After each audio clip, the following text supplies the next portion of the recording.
Hi, everybody. It's David Oleski with the Written Elsewhere Fine Art Show 5 o'clock club live broadcasting from the home office in Westchester, Pennsylvania on a blustery December day. Today, our guest will be Craig Terry. Really quickly, though, I'd like to just review the 97th year of the Written Elsewhere Fine Art Show will be in Philadelphia on June 6th, 7th, and 8th of 2025. The deadline for the show application is January 13th.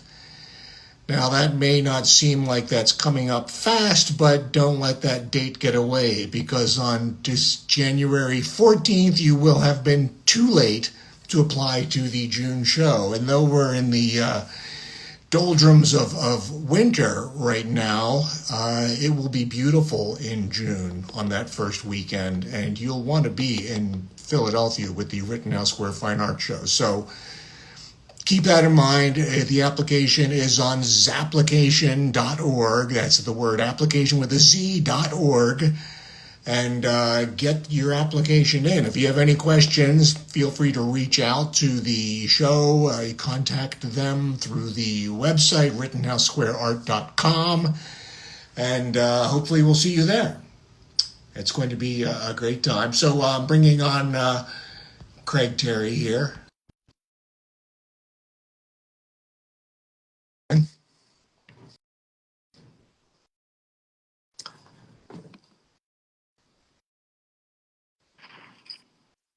Hello, Craig.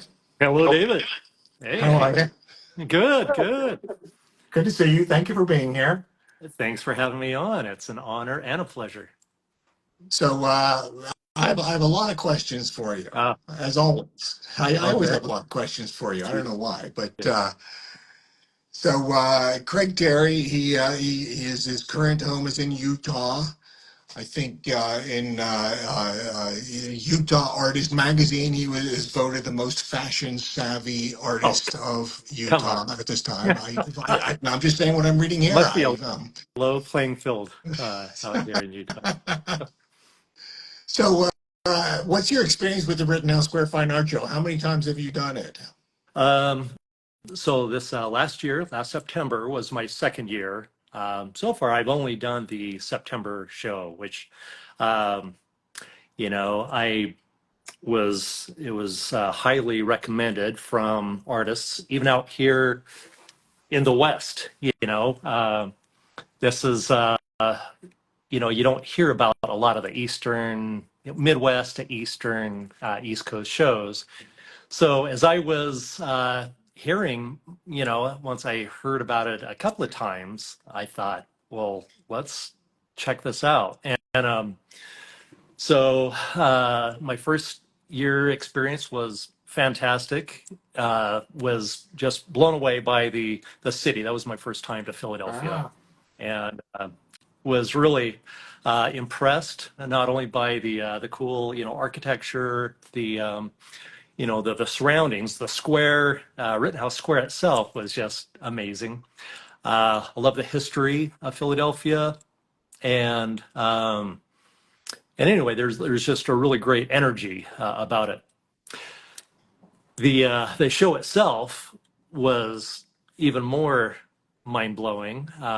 This was the first original only show that I had done up to that point, and so the caliber, the quality of the art and artists that were there.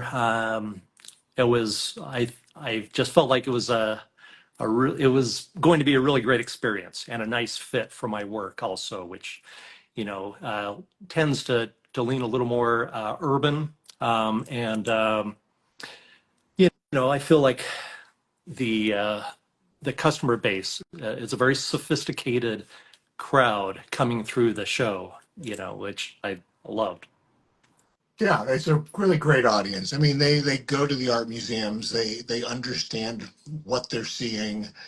They're art savvy. They're articulate. They know how to ask questions. They know how to be engaged. I mean, they're sharp. I mean, I find that the cities that the presence of the arts and the art museums, if it's stronger there, they also are stronger shows. Absolutely. Yes. Yes. There. That is also something that I was really. If you're going to like kind of test your work in different markets, and not to say that the Western shows aren't great markets. I would say people are equally well traveled. I mean, if you're in places like where I started out doing shows in Aspen, Steamboat, Colorado, Jackson Hole, Whitefish, Montana, Scottsdale. People have homes, multiple homes, even homes in Philadelphia, and even it's interesting doing shows in Philly, like where you'll say, "Oh yeah, I was just out in Park City," which was right in my backyard, and they're very aware of the West. Uh, but being out here in the West, it's the artists that I feel are kind of learning more about and appreciating more of the East Coast shows like Philadelphia, like Rittenhouse and a few of the others. Yeah, yeah. I mean, yeah. I mean, I've made it out to West. I've not made it to Aspen or Scottsdale or Jackson Hole, but yeah, there's a different sense to the Big West as opposed Hmm. to the Midwest. Yeah, yeah, And it's affluence and it's insight and it's they're creative and there's a lot of perspective, but you're not drawing upon a same foundation of art heritage. yes, yeah. I absolutely agree with that. Yeah, Philly, Chicago, even Milwaukee. They're just such amazing, shows out there, such strong shows that have a different aesthetic and sensibility as well. And so that can't be said enough, for the sophisticated taste and the aesthetic that people in Philadelphia, yeah, and not just modern type work, all types of work, more of Yeah. traditional, realism to, impressionism, all that is something that's so exciting about Rittenhouse is that there is literally within the fine art realm, it is like going to a museum show. I would say. Oh, well, if anybody from the board is on and takes notes, that's a sound bite that we're going to use. It's like a museum show. You heard it here first, Oh, everybody. absolutely. Yes. No, we take great pride in our high standards of the artists that we get on board, and it's been tough. I mean, over the years, we've had to do some soul searching and understand where we draw the line as far as what looks like it's formulaic and would therefore be a craft, or what has mechanical foundation into the creation of the image, and then it's Yes. mechanically reproduced. So Yeah. we've spent a lot of time trying to make sure that people are adhering to what it is we're trying to present. Well, I would say a large part of that are the all of the board members like yourself that are they're so involved in the show. And that is also something that I haven't seen at any of the, I mean, yet anyway, of the higher end shows where, uh, for instance, it's almost like it's cornered. You have these by uh, these really amazing working artists like yourself, like even Chris, being an artist himself and talking about hands on. I had the fortunate experience, speaking of like if there are board members that are on here. Uh, uh, I was so lucky to be placed my first year and since next to Carrie Oh, Sacco, yeah. and she was it was like a mentor. Like, okay, this is what's great about this show, and then a few of the people, the other artists and board members that would come by to visit her would also you know um, she would make introductions. I had my very first Philadelphia soft pretzel Oh, there at the show, which I thought was a great how cool is it that we're talking about I mean, any other show, you get hospitality, you get drinks or snacks or whatever, fruit maybe. But to get like while it was still warm, a nice hot pretzel with mustard by Patrick, he was just you know fantastic. I love the just the feeling, and it feels like a very local show with everything that's just freaking awesome about Philadelphia. So, did you get a whole lot of time to spend in the city outside of the show? I spent a bit, not enough. You don't have to go very far, you know. Oh, well, that neighborhood is so much right there. But yeah, I mean, Yes, you don't have to go very far. But Philadelphia really is big and with different neighborhoods, and it's a lot of yes. color. You can go just I I mean I'm again David, I'm new to this. This is maybe not that you would ever take it for granted, but I was just blown away that you can go like within a 5 minute walk, and there's just the choices of food, rooftop bars, to little speakeasy type places. Oh, yeah. If you want to stop in and see catch an Eagles game at a sports bar, I mean there is friggin' everything right within, and it's also very safe. Surprisingly, for an urban city like Philly, there are plenty of people, men, women, that are out walking around very, I mean, not to push things, but like, it's really it's a very safe area in such a Oh, large city.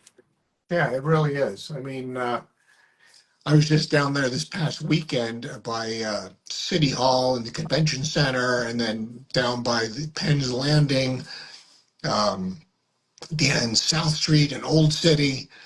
And there's just so many restaurants that we have yet to explore. We thought we knew all the best restaurants right around Rittenhouse, and we're finding more and more of them. And we just discovered a new place, Cafe de Aguilla, just over the top Italian, Hmm. right on Chestnut Street. We just keep finding more restaurants, and now we're in a different part of town and finding, just so much more that, yeah, it's a lot of wonderful things there. Oh, you can't swing a dead cat without hitting like a new cool restaurant. We went to a couple. Not I love cats. I would never say anything. I'd never swing a dead cat. Um, let's see. A few of the an artist group got together. We went to Machi Sushi, Mm. which was fantastic. Um, Very small, more of an intimate type of thing. Actually, the show sent out um, the little discounts, coupons, or That's right. whatever. That's right. Yeah, apparently they weren't aware of it, so we ended up like whatever. It was worth it. It was like great, some of the greatest sushi I've had. Yeah, but But that's a really cool little place. yeah, okay. So it doesn't take, it's a small, maybe like what, 8 tables. It Yeah, didn't take much for a it's group of tiny. artists to kind of overtake that place, and they told us to kind of keep it down. We were becoming, I guess, a little raucous, Well, that's what but happens. you know we moved on. You can go to, there's plenty of other, we ate Oh there, yeah, and you know yeah, yeah. You um can have a lot of fun there. uh Dandelion was Oh my an gosh. amazing, Yeah, nice. talk about this charming little British pub, Yes, and I mean, just yes. you can get bangers and mash, you get a uh, great fish and chips, and bombardier on draft. That's like the only place that has that on draft within 200 Oh miles. my God, I did have the Bombardier there. That's Yeah, great you said that. yeah. And then other craft cocktails. I mean, for this old timey, historical feeling, kind of a place. But yeah, yeah, that was great. Um, we went to a place, another good sized group of us. Actually, uh, I hope Chris doesn't mind saying, he graced us with his presence. Called the what was it? Oh, Midnight and the Wicked. Um, and it's like this little basement, very speakeasy. You're in these an old bank building in these vaults, and it's very VIP feeling. You know, you go in there and then but also, great time, great drinks, and uh, that was a great time that night. It sounds like it. Yeah, you're getting a lot of mileage out of our beloved Philadelphia. Well, Uh, yes. so let's talk about your work a little bit here. All right. So your travels have inspired and shaped your work. Um, Yes.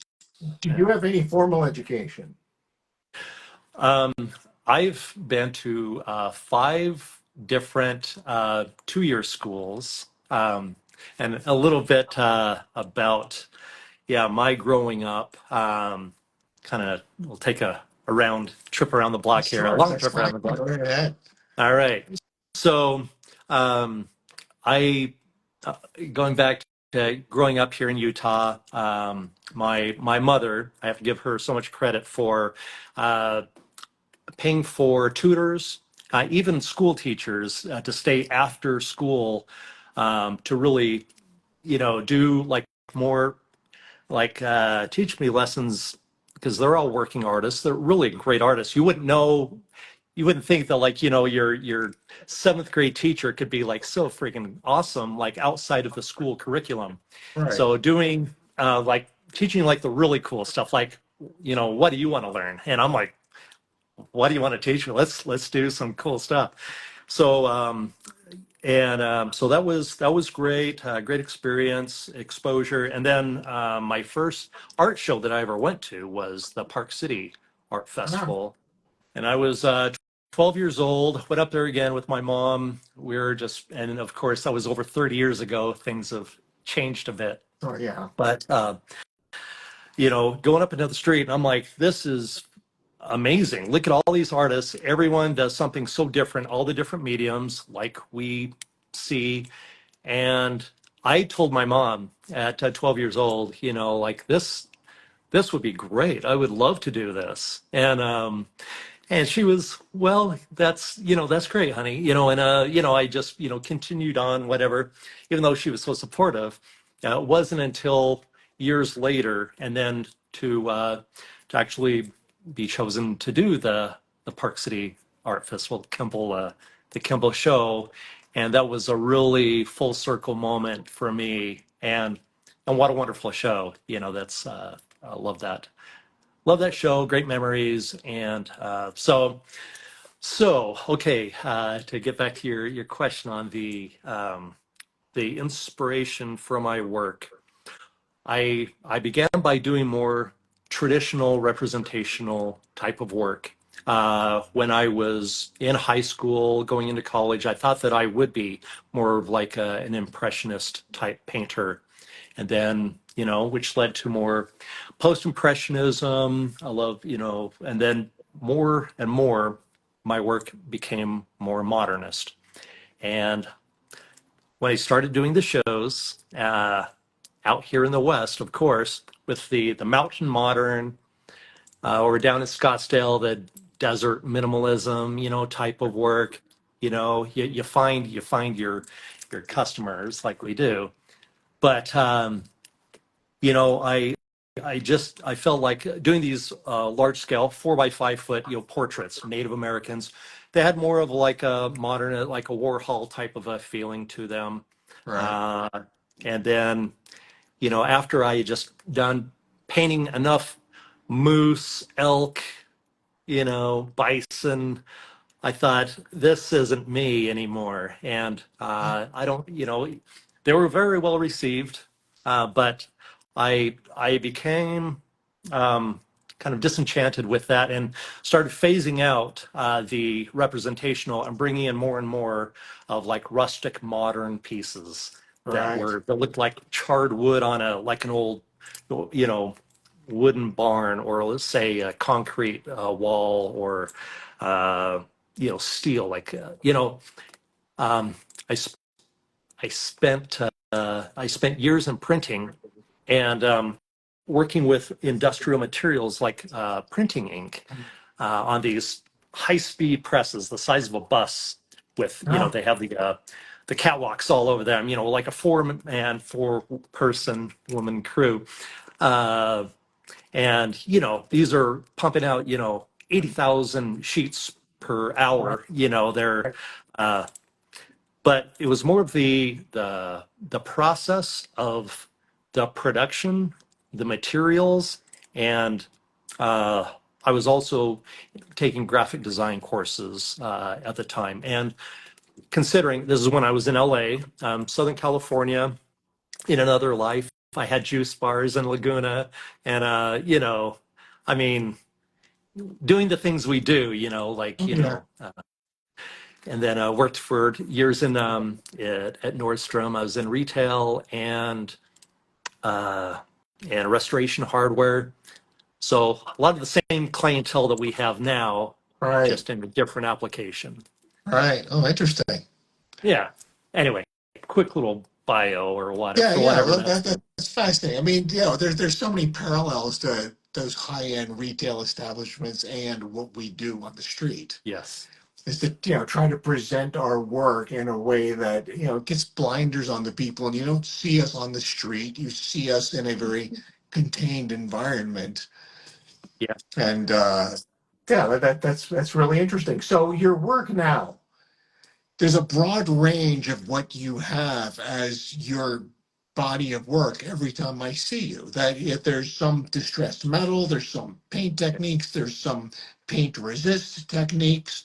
Yes. So how much, like in your studio, how much are you like just throwing at the wall and seeing what sticks? Or is it a matter of exploring different aspects of your body of work to make what is in your vehicle to go on the road? Yeah. Yeah. Very good question. I mean, quite honestly, there are times when it is throwing things at the wall and seeing what sticks. I love the physicality of using industrial materials in an artistic context. So that is something that kind of drives my work. Looking not at going from more of like the traditional oil, acrylic, gouache, watercolor, pastel to now uh, getting my hands like on whatever I can, like in the Art Povera movement, in the from the '60s. Those. So Um, what is that term again? And then somebody has a question oh that yeah, came up. What was? uh, yeah. So the Art Povera movement. Yanis Kunelis was one of the kind of the founding. Alberto Burri, Tapias. They worked with everything from burlap to wood panel signs, anything they could like drag out of like even like in Brooklyn, they were pulling stuff out of like alleyways, and it was conceptual in a way because they are reimagining, rediscovering, and repurposing materials in and basically questioning like going from the Renaissance type of like, high art, fine art, to more of like, well, what is art? They were using soil, twigs, again, cardboard, metal, sheetrock. And I've experimented with a lot of that myself, even tar paper, you know, uh, there's pretty much nothing that I wouldn't use at this point. I can imagine. So the question that came up was, did you apprentice or you self-taught? Which I guess my version of the question would be these processes you're coming up with to get these finished things. Are they things you're pioneering or are you referencing something you've seen? That's really a good question. That's a good point. One of the most influential teachers that I've had was a professor in Denver, and I have to give her credit also. Amy Metier, an amazing boulder painter, abstract expressionist. She, I don't know what she was doing teaching at this two-year school in downtown Denver. I, but it was an excellent studio class in this loft space, and I don't know that maybe there was one or two other students that got as much out of it as I did. But she would teach us to, first of all, stretch these wall size canvases like she does. She does 20-foot canvases. She's in commercial and private collections all over the world, all over the country, and bank buildings to amazing villas. I mean, she's incredible. And what she taught me and us was don't be afraid to go large. Don't be afraid to use whatever materials you can get your hands on. So, for instance, rather than using fine art canvas or muslin, linen, uh, she challenged us like just get drop cloths. And I use drop cloths to this day on my canvases with seams going through them. They're raw, they're strong, they can hold a lot of medium, so you can really like slap on plaster and, just thick layers of paint, house paint, whatever you want to use. And because of the there's so much strength in these drop claws, Right. they can handle it. Like Anselm Kiefer's huge, wall size, where he's like even like attaching, you know, boards and chairs and crazy stuff like that. It's that same type of idea. And again, that goes along with the Art Povera movement. Not only that, but she even took us around to Denver and Cherry Creek to all of the top galleries that one was, she was represented by, and then the others having us meet these gallery owners, directors, to kind of demystify the this whole you're an artist, they're the gallery, and this kind of know your place. She's like, screw that. These people, these galleries need you as much as you need them. And, there are steps to do this, be ready to approach them, which to this day, I still don't have gallery representation, but I'm not afraid to approach any gallery because I don't really care what when you feel that strongly with your work, then they're just people and it's their business, just like we run our own business. Right. So, Here, there's a Joe Shirt Studios. Oh my God, what a hunk! So you have a fan here. okay. Don't listen to anything he says. He's a friend of mine. He's actually a show artist and yeah, that's something that Josh would say. Something else you may not know about me is I'm an ordained online officiant, and so Josh Hurt and his now wife Alex, she's an actress. They live in Redlands, LA. She's an actress. So we went out and they were married out in Joshua Tree, which was fantastic. Wow. But yeah. So anyway, I don't know why I'm even giving him any kind of props but his work is pretty great. I will say that. Yeah, I get a kick out of shout outs like that. And yeah, it's like you are introducing me to a glass artist at the Armagh show, and you said, I can't believe this. You were two like total ballers. Yet you're like so humble in meeting each other and saying Oh, what you do. yes, yes. I know. I mean, I just assume, David, that you have met and you do know everyone and that but absolutely. Yeah, yeah, yeah. And I will say that it's an honor. Whenever I see you and Amporn at any show, I know it's a great show, and you guys are kind of like art show royalty. She's a sweetheart, you're a rock star, and so Thank anyway, you. that's at any show that I do, wherever I see you, it's always a pleasure. Well, thank you. You're very kind. Thank you so much for that. So back to your work. It's endlessly fascinating to me, just the range of things you're doing. So, uh, how often are you revisiting a process to get to the same end product, or is there constantly a process of discovery to a whole new product every single time? Yeah, I do like to keep things fresh, and I feel like for my path is to not leave any stone unturned, or there I will do like variations of past pieces, like for instance, this piece here with the hammered steel. I hope you told me not to do it, but okay, for Yeah. instance, this is hammered metal, with oxides.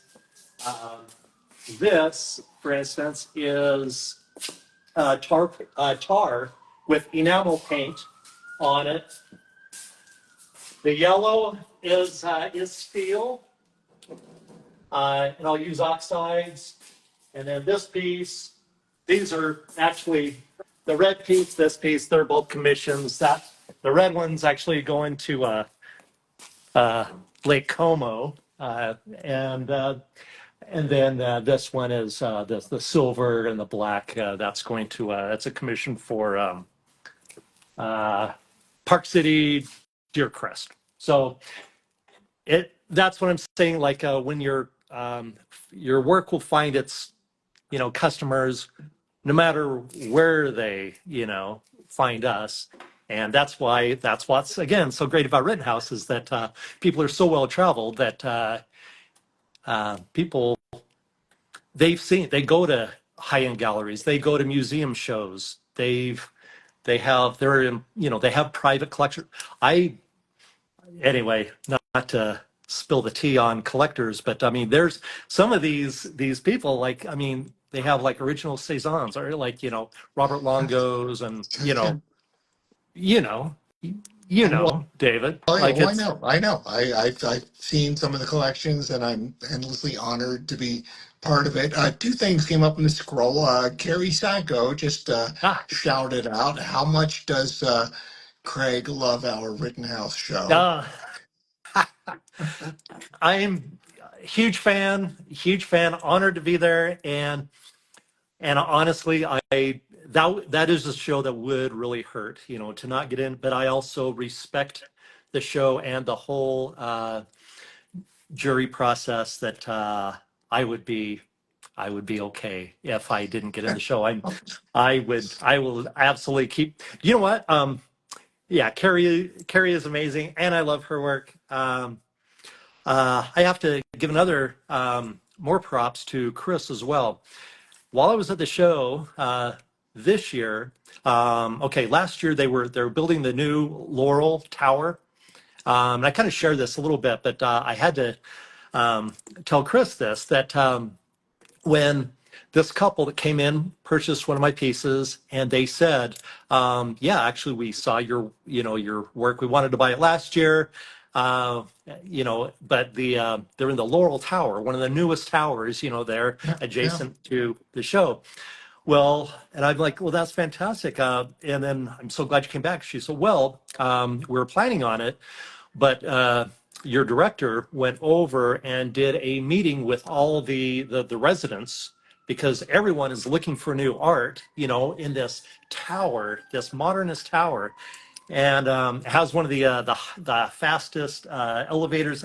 And I swear your ears will pop twice just Yeah. shooting to the top of it. Wow. But so not only did they purchase, but there were two other people that came in and said, "Yeah, actually, we uh, we not only heard about the show, but we saw we visited the websites of all the showing artists." So he's out there doing the work. I mean, I have to thank Chris personally for uh, you know for sending people over, and there aren't many directors that will do that, for their artists. So big shout out to Chris for being such a rock star. Yeah.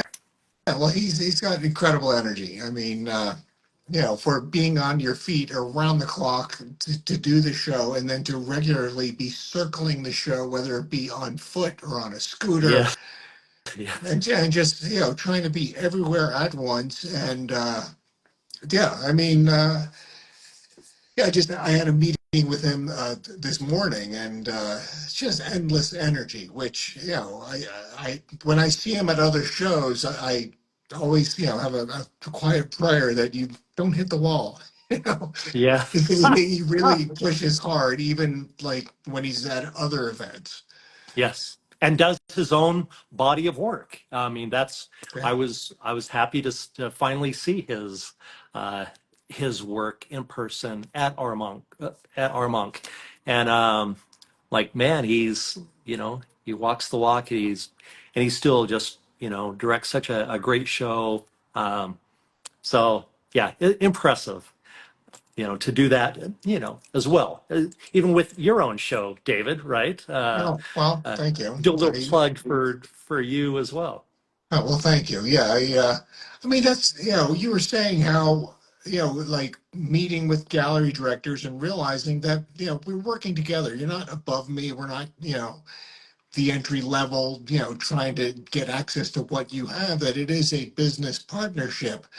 And I think that for exhibitors to get closer to the directorship of a show and finding out how can you help, whether it's volunteering for a mentor program or being just more involved in having that dialogue with the Yeah. directors, you become a better exhibitor by understanding how the wheels are turning with the events. Yes. Yes. Yeah. It is kind of a peek behind the curtain. And a way that also you guys do this so nicely is the all the emerging artists that are at the show. I love that. Be right in the middle of the show. Right in the middle of the park, and talking about like even the emerging artists are just very high caliber. There are artists there that I'm like, this is crazy that you're an emerging artist. I mean, it's just a matter of time, that they're out, on the road, out on the street with us as well. And what a great experience for them to learn, and then also to have all you board members there to get help from. Right. I mean, that is the lifeblood, I feel like, of the whole show industry. Yeah, So I think I mean, it goes a long way. And I've learned to meet the directors of events and create dialogues with them and work with them as far as, if they have questions, be available to give your insight from the experiences you have of whether it's just exhibiting in a lot of other shows or helping to run other events. That, there's so many times I've had the directors of other shows reach out to get my mm, input on some question regarding, entry requirements or logistics or setup or something. And I the group from Rittenhouse, all of us have been drawn from for just like even most recently the Coconut Grove show. mm, Camille, as they have an emerging artist program that Chris and I were both involved with the last year. I was involved with it for 2 years, and just working with her and Cindy Lyric, who used to run St. Louis. Just working with them with that program just gives you insight into logistics of how you can oversee emerging artists. yeah. Which so like for our show in the center of the park, they're actually student artists that we're trying to cultivate them as emerging artists, but they're specifically from the local art schools. Yes. Yes. Yeah. So, That is. but It but but is. it is something to think about, to actually having it be open to actually emerging artists that aren't necessarily affiliated with the art schools as students, but just want to get started in doing the shows. Yes. And I feel like and I'm glad you mentioned that. Yeah, because um, that's kind of the natural trajectory. I would imagine, that if you're going to art school, that you would where do you find your the venues, your audience. The business of art is so important. So yeah, for students turning into emerging artists to becoming professional artists, it's just the natural progression, and learning from very talented artists that they can look up to, and working within their medium, or just appreciation for all mediums, all original, especially, as we were talking about. Um, and I love that you guys are kind of like gatekeepers when it comes to not allowing the what is going on in a lot of other shows, where that some of the other things, the digital AI type, stuff. Um, I'm so honored to be, you know, in a group just showing all original art. It's fantastic.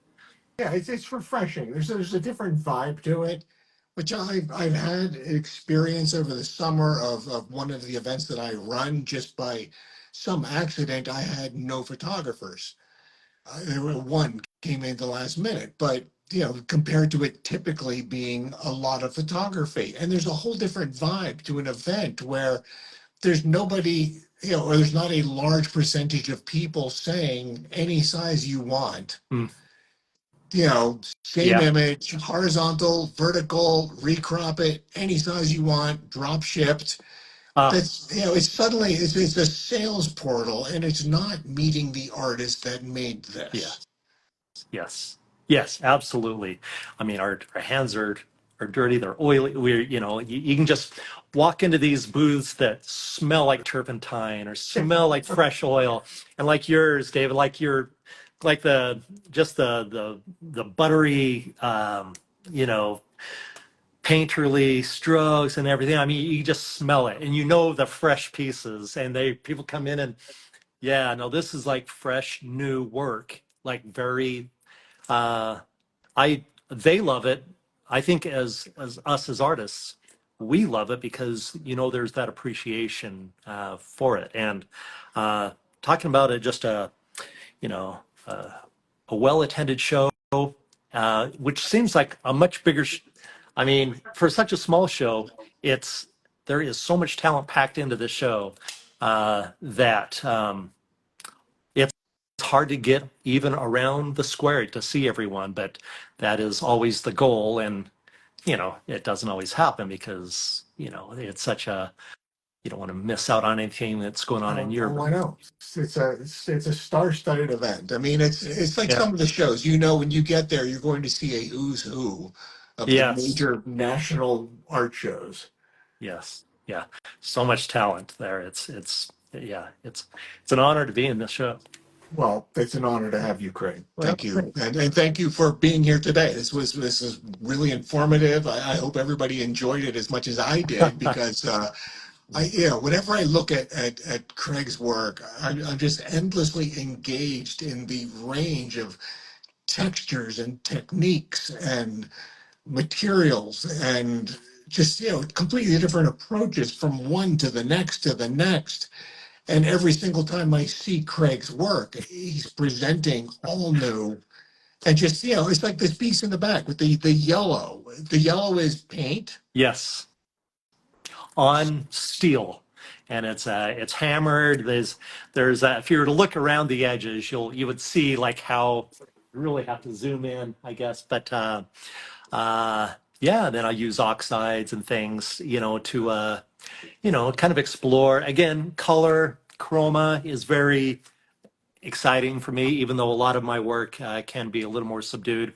I'll work from more of like measured and minimal, industrial minimalism, like these pieces, perhaps, and then these that are more organic.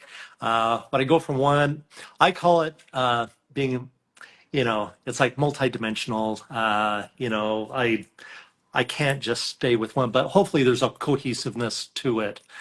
Sometimes it's just the material that I use is the common thread through my Right, work. right. Well, thank you again, everybody. This was Craig Terry. Um, I'm going to just real quick again the Rittenhouse Square Fine Art Show coming up on June 6th, 7th, 8th of 2025. That's it's our 97th year, everybody. We're coming in on the 1 century mark. This is the oldest That's amazing. continually running outdoor show in the country. The application for the June show is on Zapplication. That's the word application with a Z.org, zapplication.org. The deadline for the application is January 13th, 2025 for the June 2025 show. And the application for the September 2025 show is also currently open. So get your application in there. Thank you again, Craig. Thank Thank you, everybody, you, for David. jumping on board here. Yes. Please give Amphorn my best as well. I'll do that. Yeah.